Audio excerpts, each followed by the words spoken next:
Hello, hello, I'm Kads, and welcome back to the free-to-play review. So today's topic is going to be the brand new mythical permanent fusion in the game from the Shadowkin, Lady Mikage. So super cool looking champion in both forms, I might add. So I guess the Spider Queen or something going on there as far as the aesthetic. But let's talk about her kit and what do I think of her personally. So first off, we have the base stats. Super solid HP. She is a support champion. 21,000 on the HP, Force Affinity as well. 1,200 on the attack is actually quite high for a support. So she might hit decently hard. Not super hard. She's not going to be a nuker, but she might hit decently hard with that base attack. And base defense around the same of 1,200. So she's going to scale really well with HP percentage and defense percentage. But of course, we cannot ignore the whopping 115 speed. So she's also a speed freak tied in the game for the fastest base speed. No bonus on the resistance. Every champion in the game has a base of 30 resistance, but she does have an extra 20 accuracy in her kit. And because she is a mythical champion, she does have two forms. So let's talk about each of the forms, both of which are support based, which is really nice. It's synergistic, but let's dive in. So on the A1, on the base form, she just attacks an enemy, but she'll also bring in a random ally from the Shadowkin faction. And so this could be really, really useful if you were to pair it with a Mishinaki or potentially a Lady Kimi to drop turn meter. Yumiko to drop turn meter, Karato if you have him, Riho for extra heals, so Genbo if you have him as your nuker, stuff like that. Taragi the Frog if you're running that my clan boss team, the super tanky one. So there's definitely some decent options. Harima, of course, solid defensive base nuker. So there's a decent amount of champions, and as they add more champions to the faction, is going to be even more powerful potentially. So pretty solid A1. In addition to attacking, the A1 also places a shield equal to 10% of her max HP on the ally with the lowest HP. So kind of like the Duchess, except it doesn't place it on herself. On the A2, it's a very super powerful ability here, an AoE attack that decreases the duration of all enemy buffs and all ally debuffs by 1 turn. So you have a partial strip and a partial cleanse, but it does not end there. You have the mirror image on the other half because it increases the duration of all ally debuffs, so debuff extension, and then increases the duration of all ally buffs, so ally buff extension. All of that on a 3-turn cooldown. Super, super solid ability. On the A3, we have an ally attack ability on a 4-turn cooldown when booked that places increased attack and increased crit damage, then brings in all allies to attack a single enemy, and of course the allies will use their A1s. So although she does not bring the increased crit rate buff akin to like a Farrakhan the Fat or a Cardial, increased attack is arguably more useful because unless you're building the entire team at 70% crit rate, generally speaking, when you're using some sort of ally attack anyways, the champions dealing damage are crit capped already. So increased attack will help all of obviously your attack based nukers, not defense based, and increased crit damage helps anyone who deals critical hits. And lastly, with the passive here, it's at the start of her turn, she removes all debuffs from the ally with the highest attack, so most likely you're nuker if you're running her in that context. So the base form overall is kind of just an overall support ability or supportive ability. So you have an ally attack on the A1, partial ally attack. You have a full ally attack on the A3, and then a lot of buff and debuff manipulation. So this to me kind of screams like clan boss, like I hinted at the super tanky team with like Taragi, and so that team does require a buff extender to keep the team running 2-to-1 ratio with Lydia, so for the increased speed buff. And so having her extend buffs on a 3-turn cooldown is perfect, so she can fill the role of a Godseeker Iniri or an Anchorite or a Sandlast Survivor. And then you also have the addition of this ally attack every 4 turns, where she will bring in by default on that particular composition Taragi the Frog, so he has more chances to place Deeker's attack on its A1. So super solid, super strong. And of course, having an ally attack in her kit makes her pretty strong for certain bosses in the game. Celestial Griffin comes to mind. Ally attack is very strong there. And of course, Fire Knight normal mode and hard mode, because especially in hard mode where you need a lot of hits to break the shield, and she brings in everyone, including herself, unlike Farrakhan the Fat, who does not join in on the attack, so that's 1 less hit. And stuff like that can actually end up mattering depending on how many hits you have across all of your champions' A1s. So of course, as a mythical champion, the A4 here is the Metamorphosis ability to transform into the alternate form, where we go full on spider mode, and of course all of her abilities change. So in this form, she switches more to a support CC type champion. So on the A1, it just places asleep. So think about Siphi. Granted, this can be resisted, so she's not as powerful powerful as Sify also can weak hit, but nonetheless, it just places asleep, 100% chance, no cooldown, no anything, and it also decreases the target's turn meter by 15%. Super powerful. On the A2 AoE attack here, that is an AoE stun. Again, she is Force Affinity, so this can weak hit, so it's not guaranteed, but it is a 3-turn cooldown full AoE stun, and then it decreases the turn meter of all enemies by 30%, and that's regardless of placing the stun. So if they happen to have block debuffs up, you will still get the turn meter drop, but you won't be able to land any stuns. And on the A3, this is personally my favorite ability of hers, where she places increased accuracy on all allies for 2 turns, is on a 4-turn cooldown when book,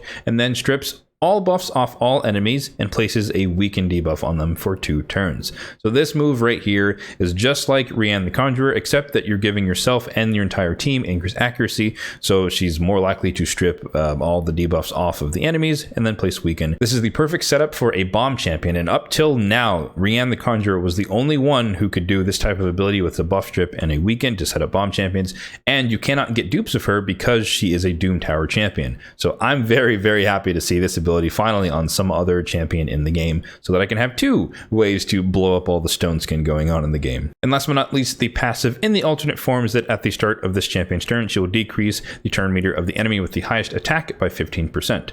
So in an arena fight, for example, this is probably going to be used on the nuker, whoever has the highest attack, unless they're using a defense-based nuker. But also think about this in the case of boss encounters. Usually the boss is the target with the highest attack because they're the ones who deal the most damage, even if they do have minions.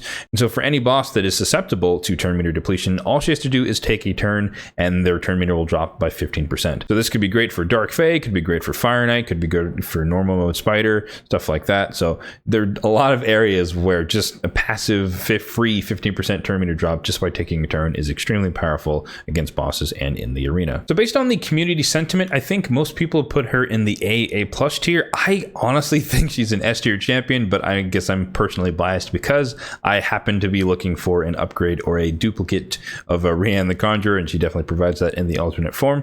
But like I said, she's also super solid for, or she could be super solid for Fire Knight Hard, which is really endgame content, as well as anywhere you need ally attack, and she would personally fit super well into my personal clan boss team, the super tanky team. So she's going to be useful in both forms in 2 different, or 3, 4, maybe 5 different areas. So excellent champion. And I think what's really cool about her kit overall is that even though the kits are relatively different, the stats that you would want are pretty much the same. So you could have her built for arena in the alternate form where you want high speed and high accuracy, but that also works on the base form because you just want high speed, high accuracy to do what she does in the base form as well. Now, if you're using her in clan boss, she's going to need to be in a specific speed tune, so that might hamper her speed a little bit, but accuracy, you can still scale that as high as you'd like, depending on what your gear can do. And of course, I think the last thing to mention here is the aura, which is the same for both forms, so ally accuracy in all battles by 80%. But enough of me gushing about her kit. How do we get her? How do we join the 16 people lucky enough to already have fused her in the game and given her a rating? So if we hop over to the portal here, we can see that she is going to be a permanent fusion, just like Broadmaw, Relic Keeper. Well, I guess she's more akin to Rhazin Scarhide, who you can see here I don't have anymore, because once you fuse it, it disappears and you can't, you can only do it once. You can kind of see it there. And that also applies to the legendaries here, I believe. I'm not sure about the epics, but I would assume it'd probably apply the same. You can only fuse them 1 time. But skipping ahead a little bit there. But yeah, you can see that she is going to be fused with a combination of 2 legendaries. These are going to be 6-star fully ascended, and then 2 epics who are going to be 5-star fully ascended. Well, not fully ascended, but 5-star ascended. And so I don't know how people generally feel about this. I'm fine with this because I think Nubkek said it the best in his video talking about this. But in my mind, I was thinking that if it was 4 legendaries into a mythical, it probably would have been too hard to do, just because you're depending on only pulling epics and then going from there, because obviously you can't fuse any of these epics in particular. You have to obtain them. But if it was just like a normal fusion where you just put 4 epics in, I think that would also be too easy, because that's what we do for legendary fusion. So it would be a little too easy to do that for a mythical fusion. So this split half and half is pretty darn good. So I do like that. And I think it's also pretty neat that the legendaries aren't that amazing. I think here the Watcher does have a decent kit. She has like decreased attack, ally protection, increased defense, something like that. So really good for like early mid-game Demon Lord clan boss if you're building a traditional team, but she falls off heavily in the end game. And I do happen to have her. I pulled her, I don't know, many months ago, never used her. And then Tatsu is like a nuker-ish champion with a little bit of CC, but she probably doesn't get much play. She's just not that amazing. So I wouldn't mind sacrificing these legendaries even if they weren't fusible, personally, just to get Lady Mikage here. But it is nice that you can fuse them, and so I can get myself a copy. So this does work just like any other fusion you've seen in the game, where you combine all of the requirements here, you click fuse, you pay some silver, and then you can go all the way up to Lady Mikage herself. So we have a selection of some rares here, so Void rare specifically for the Void Epic. You can also just pull the Void Epic if you get lucky. Same thing with this Epic here, you can just pull him. So you may have to get all the rares and fuse them, which is more likely to happen just by pulling shards, but you could get lucky and pull the epics desired. I personally have kept a copy of every single epic just in case of something like this, but more so for traditional fusions, but just in case they do anything like that. And so I just happen to not have any of these epics, and I happen to not have a majority of the epics featured in the fusion. Now it is worth noting that a lot of these epics have been featured in previous fusions, so if they're leftovers from a fusion that you didn't finish or you were skipping, then you guys are a lot more set up than I am. But typically the fusion ones, I use them to fuse the champion, so I no longer have any copies of them. But I do have Lady Quillen, you can see here, 5-star, kind of leveling her up, and then I do have 2 of End of Moonbeams ready to go, or one of them who's going to be used, the other is just a duplicate, Faction Guardians. I do also have Delaja here, the Lizardman epic, but I have her booked, so I'm probably not going to want to sacrifice that copy of her, so effectively she's not really included in this for me. So I have 2 out of 8 of the epics required for the legendaries, and then I have a handful of the rares, but nowhere near getting completed. So stuff to work on. As far as advice for this goes, I think there's not much really to be said. You just have to wait and see and get lucky by pulling the right champions over time. Again, the rare is going to be a lot easier to get, but you might get lucky and just pull the epics, but that won't really matter until you get all of these 8 epics here. And then I would also say, because you can only fuse these champions one time, I believe, even if you do have a copy of these legendaries, I think you would want to keep that copy just in case you want to use it, because once you sacrifice them, they're gone forever, and this is provided for free. So even if, like, if you're in my situation where you happen to have Kira the Watcher or you happen to have Tatsu, I would still work and wait until you can fuse that copy and then use the extra one to go into the fusion instead of using your sole copy, just in case you might want to use the champion in the future, because legendaries are definitely hard to come by, and so I wouldn't just go sacrificing them willy-nilly. So overall, I think this is a super solid addition to the game. It's not going to be easy. It's going to take some time. Most people aren't lucky enough, those 16 people. So it's going to take some time, probably a few months. I don't think I'm going to have her until well into next year, maybe hopefully by the end of the year.